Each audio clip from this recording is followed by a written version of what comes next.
दोस्तों नमस्कार। दोस्तों आज कोशिश है कि आपसे हम लाल किताब के अकॉर्डिंग ग्रहों की एक सीरीज़ जो है वो शुरू कर पाएँ और उस सीरीज़ में पहला भाग जो है वो चंद्रमा के ऊपर हम बात करेंगे। पूर्ण विवेचना मैं आपसे करूँगा, पूर्ण प्रेडिक्शंस जो होंगी वो आपसे शेयर करूँगा और उपाय और परहेज़ जो हैं वो क्यों बताए गए हैं, हमें क्यों रखने चाहिए, उनकी विवेचना भी करूँगा। तो आप पूर्णतः प्यार इस वीडियोज़ को दीजिएगा और ज्योतिष के इस सफ़र में हमारे साथ जो है वो जुड़े रहिएगा। चैनल को सब्सक्राइब जो है वो भी कर लीजिएगा। तो दोस्तों बात चंद्रमा की आज हम करेंगे। चंद्रमा अगर आपके लगन में बैठे हुए हैं, लगन कुंडली में पहले घर में बैठे हुए हैं, लगन में बैठे हुए हैं, काल पुरुष के अकॉर्डिंग पहला नंबर जो है वो मेष राशि का पड़ता है। आपके वहाँ पे कोई भी नंबर लिखा हुआ कुंडली के अंदर, चाहे वो 5 लिखा है, चाहे 7 लिखा है, चाहे 10 लिखा है, तो राशि उसमें मैटर नहीं करेगी। आपको आपके उस ग्रह का जो पहला भाग होगा वो लगन ही मानना है। तो आप अगर आपके वहाँ पे 5 नंबर लिखा है, सिंह लगन की वैसे कुंडली बनती है, तो उसमें अगर चंद्रमा बैठे हैं तो आपको चंद्रमा जो है वो मेष लगन के अकॉर्डिंग ही देखना है। तो उसके अकॉर्डिंग ही लाल किताब की पूरी सीरीज जो है वो चलती है। पिछली वीडियो में दोस्तों मैंने 12 भावों के आपको फल बताए थे, हर ग्रह की राशि और कारक भाव मैंने आपको बताए थे। तो बात आज हम चंद्रमा की करेंगे कि हमें क्या उपाय, क्या परहेज जो है वो रखने चाहिए। दोस्तों चंद्रमा जब लगन भाव में होते हैं तो सबसे पहली बात, लगन जो कुंडली का होता है वो बेसिक आपकी ज़िंदगी का एक स्टार्टअप है।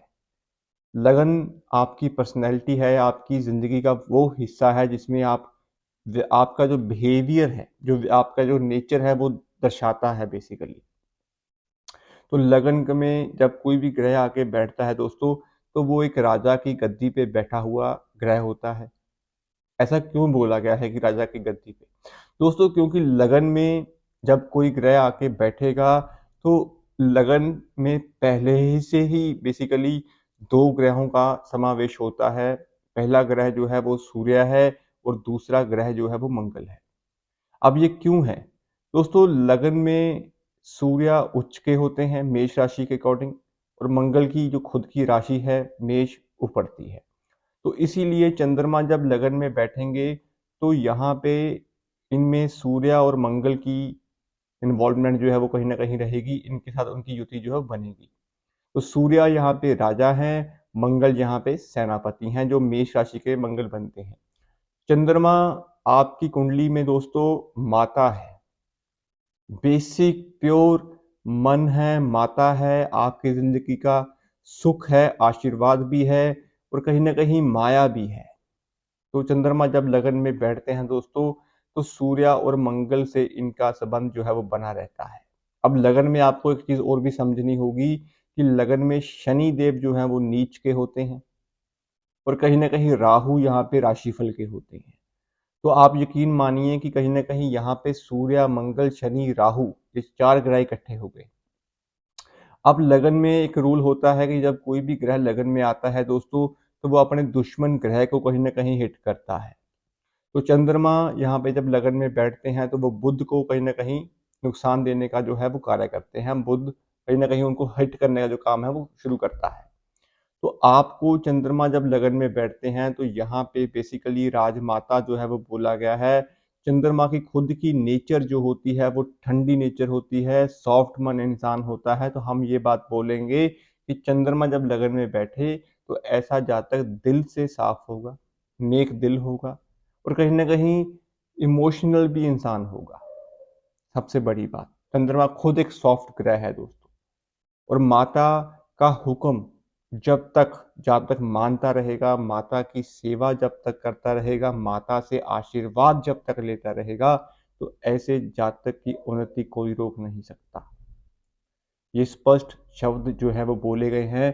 तो चंद्रमा अगर आपके लगन में बैठे हुए हैं दोस्तों, तो सबसे ज़रूरी चीज़, उपायों को छोड़ दीजिए, माता का आशीर्वाद लेना आप शुरू कर दीजिए दोस्तों। आपकी जो तरक्की है, जो आपका ब्रांड है, वो निश्चित तौर पे बनेगा। माया की कमी आपके पास नहीं रहेगी। वैसे भी चंद्रमा लगन वालों को मैंने देखा है कि ये कहीं न कहीं माता से ज़्यादा अटैच होते हैं, माता का हुक्म भी ये मानते हैं। लेकिन कहीं न कहीं चंद्रमा लगन में होने के कारण ऐसे जातक इमोशनल जल्दी होते हैं, दिल के साफ होते हैं, नेक दिल इंसान होते हैं, लेकिन दिमागी तौर पे ये काफ़ी कन्फ्यूज़ भी रहते हैं दोस्तों। गले की प्रॉब्लम्स इनको कहीं न कहीं फेस करनी पड़ती है। जल्दी इनको ठंड, नज़ला ये चीज़ें जो है वो आम तौर पे देखी गई हैं। तो बेसिक अगर आपकी ज़िंदगी में कमी है पैसे की, उन्नति की, तो माता का आशीर्वाद आपको लेना सबसे ज़रूरी अच्छा और नेक फल देगा। दोस्तों यहाँ पे बेसिक कंडीशन में चंद्रमा जब लगन में होते हैं तो ऐसे जातक के ऊपर अगर स्टडी के ऊपर कोई खर्चा हुआ है, अगर आपने कोई एजुकेशन ली है, हायर ली है या एकेडमिक कोई भी शिक्षा ली है, तो उसका जो पैसा आपके एजुकेशन पे लगा होता है वो कभी वेस्ट नहीं होता। आप उससे अर्निंग जो है वो ज़रूर करते हैं।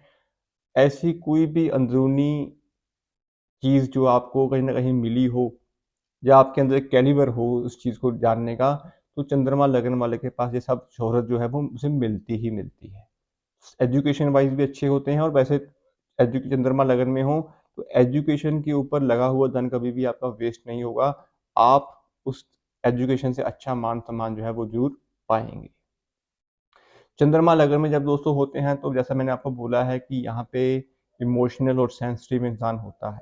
अब बुध दुश्मन है, तो कहीं न कहीं अगर आप किसी ऐसी बुरी संगति में पड़ जाते हैं या फिर कोई गलत सोसाइटी में पड़ जाते हैं या फिर बुरी लत में आप चले जाते हैं, तो वो चीज़ें आपको छोड़नी जो है वो बड़ी मुश्किल होती हैं। तो इन चीज़ों का परहेज़ आपको पहले ही रख लेना चाहिए दोस्तों। बाकी दोस्तों यहाँ पे चंद्रमा में मंगल की एनर्जी और सूर्य की एनर्जी जो है वो रहती है, तो इस चीज़ का भी आपको ध्यान रखना होता है। जल्दी इमोशनल होने के कारण ऐसे जातक गुस्सा भी जल्दी होते हैं और शांत भी जल्दी होते हैं, तो इस चीज़ का भी आपको ध्यान रखना ज़रूरी होता है। बाकी दोस्तों चंद्रमा लगन वालों के लिए सबसे उत्तम चीज़ अगर मैं बोलूँ परहेज के रूप में तो माता से कभी आप झगड़ा ना करें, माता से कभी लड़ाई ना करें। माता का हुक्म जो है ऐसा जब तक मानता रहेगा, उपाय ही समझिए दोस्तों से ये उपाय ही होते हैं बेसिकली। तो उपाय के स्वरूप अगर आप 43 दिन अगर आप अपनी माता का आशीर्वाद लेते हैं, सुबह उठ के माता के चरण स्पर्श करते हैं, उनसे आशीर्वाद लेते हैं, तो यकीन मानिए इन 43 दिनों में आपकी ज़िंदगी जो है वो बदल जाएगी। तो ये चीज़ आपको ज़रूर करनी है। दूसरा दोस्तों यहाँ पे बुध जो बेसिकली हिट आउट ग्रह है यहाँ पे चंद्रमा के लिए, तो यहाँ पे बुध की चीज़ों से आपको दूर रहना है। वो क्या है? साली से परहेज़ रखें, हरे रंग से परहेज़ रखें और कहीं न कहीं कोई हमारे घर में जैसे हम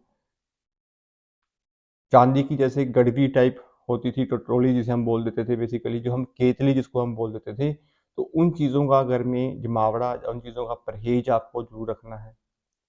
चांदी अपनी माता से लेके अपने पास रखें। चांदी का कोई भी ऐसा उपहार जो आपकी माता आपको गिफ्ट कर सके, तो वो अपने पास अगर आप जब तक रखते हैं, तो वो आशीर्वाद के रूप में लिया हुआ वो चीज़ आपको ताउम्र अच्छे और नेक फल देने वाली मानी जाएगी। तो इसीलिए अपनी माता से चांदी के रूप में आप कोई भी उपहार जो है वो ले सकते हैं, तो उस चीज़ को अपने पास रखें।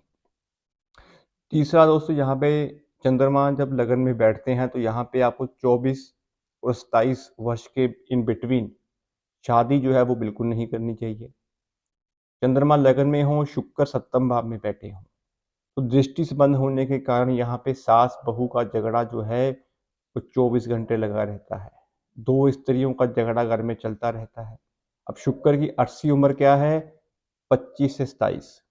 अब अगर आप 25 से 27 की उम्र में शादी करोगे तो चंद्र जो माता है, जो आपके घर में बैठी हुई माता है, और शुक्र जो आप अपनी वाइफ को लेके आएंगे अपने घर के अंदर, तो उनका आपस में टकराव शुरू हो जाएगा। तो इसीलिए दोस्तों 25-27 की एज के अंदर शादी जो है वो बिल्कुल ना करें। 28 के बाद शादी करें, अच्छे और नेक फल मिलेंगे। ये बेसिक कंडीशंस जो मैं आपको बता रहा हूँ। चंद्रमा लगन में है दोस्तों, तो यहाँ पे घर में छत जो आपके कुएं के ऊपर जो छत हम डाल लेते हैं बेसिकली, जो हमारे पुराने जो एक टाइम होता था, जो अभी तो वो टाइम नहीं है, फिर भी कई घरों में कोई कुआं जो है अगर वो है आपके घर के अंदर और आप उसके ऊपर छत जो है वो बना बना लेते हैं बेसिकली, तो वो कहीं ना कहीं आपके जीवन में संकट का समय जो है वो लेके आ सकती है। आपकी संतान पीड़ा आपको हो सकती है, संतान पैदा होने में तकलीफ़ें हो सकती हैं। कहीं न कहीं आपके घर में डिप्रेशन, इनसोम्निया किस्म की चीज़ें हो सकती हैं, घटनाएँ घट सकती हैं। तो अगर आपके घर में कोई ऐसा कुआँ है, तो उसके ऊपर छत जो है, वो बिल्कुल आप मत डालें। इन चीज़ों से आपको परहेज़ रखना बड़ा ज़रूरी है। और दोस्तों, यहाँ पे चंद्रमा जब लगन में हो, तो हमें चंद्रमा को अच्छा करना है। तो इसके लिए हम चंद्रमा की जो कारक चीज़ें हैं, चाँदी जितना अपने पास रखेंगे, माता के रूप में अगर हम उपहार के रूप में लेंगे, तो आपको ताउम्र नेक फल देने वाला चंद्रमा माना जाएगा। चंद्रमा लगन में अगर आपके हैं दोस्तों, तो आप बड़ के वृक्ष के जड़ में कच्चा मीठा दूध जो है वो डाल सकते हैं।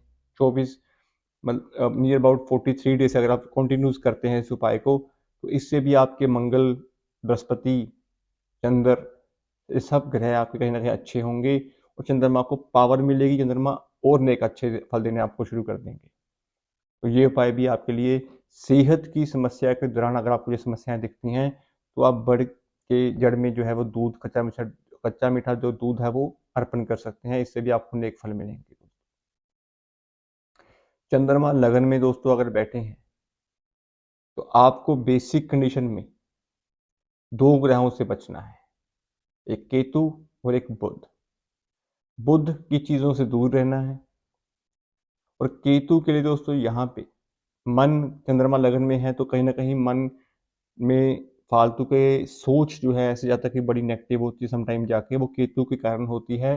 तो इन चीज़ों के लिए दोस्तों आपको बुरी संगति से जो है वो दूर रहना है, सबसे जरूरी चीज़। और अपनी नेक कमाई से दोस्तों आपको मकान जो है वो भी नहीं डालना चाहिए। जब तक आप शनि को एक्टिव नहीं करोगे, चंद्रमा आपके ठीक फल देंगे। शनि जैसे ही एक्टिव होंगे, तो शनि और चंद्र मिलके नीच के केतु बनेंगे और फिर आपके घर में हेल्थ इश्यूज, लड़ाई झगड़े, कर्जा, बीमारी, माता की सेहत का खराब रहना, ये चीज़ें आपको देखने को मिलेंगी। तो इस तरीके को भी आपको जो है वो समझना चाहिए। तो अपनी नेक कमाई से जो मकान है वो आपको एक ताउम्र जो होती है उसके अकॉर्डिंग वो डालना नहीं चाहिए दोस्तों। बाकी शादी 28 के बाद करें। चंद्रमा को पॉजिटिव करें। माता से आप चांदी या फिर चावल को लेके अपने पास रख लें, चंद्रमा को स्थापित करें, तो आपको नेक फल मिलने शुरू हो जाएंगे दोस्तों। बुद्ध की चीज़ें जैसे कि मैंने बोला है कि हरे रंग से परहेज रखना है, तो आप अपने ड्रेसिंग सेंस में भी अगर हरा रंग नहीं डालोगे, तब भी आपको नेक फल मिलने शुरू होंगे दोस्तों। बाकी चंद्रमा के लिए दोस्तों सबसे उत्तम और आखिरी उपाय लगन वालों के लिए यही बोला गया है कि माता का हुक्म हमेशा मानना है, माता से झगड़ा बिल्कुल नहीं करना है। जितना आप कर सकते हो माता का, उतना ही करते जाइए दोस्तों, तो आपको नेक फल जो है वो मिलते चले जाएंगे। तो ये चंद्रमा लगन की बेसिक बातें थी जो आपको अपनी कुंडली के अकॉर्डिंग समझनी चाहिए। बाकी प्रेडिक्शंस जो होती हैं वो आपके सप्तम में कौन सा ग्रह बैठा है, खाना नंबर 4 में कौन सा ग्रह बैठा है, अष्टम में कौन सा ग्रह बैठा है, उसके अकॉर्डिंग भी रिलेट करती हैं। बट फिर भी अगर आपके चंद्रमा लगन में है और आप ये 5-6 परहेज जो है अगर आप रख लेते हैं, तो इससे भी आपको नेक फल मिलने शुरू हो जाएंगे। तो दोस्तों, मैं उम्मीद करता हूँ आपको ये वीडियो अच्छी लगी होगी। अगर वीडियो अच्छी लगी हो तो कृपया चैनल को सब्सक्राइब जरूर कर लीजिएगा। अगले भाग में हम बात करेंगे चंद्रमा खाना नंबर 2 के बारे में। आज के लिए दोस्तों इतना ही, मिलते हैं अगली वीडियो में किसी और टॉपिक के साथ। शुभ रात्रि।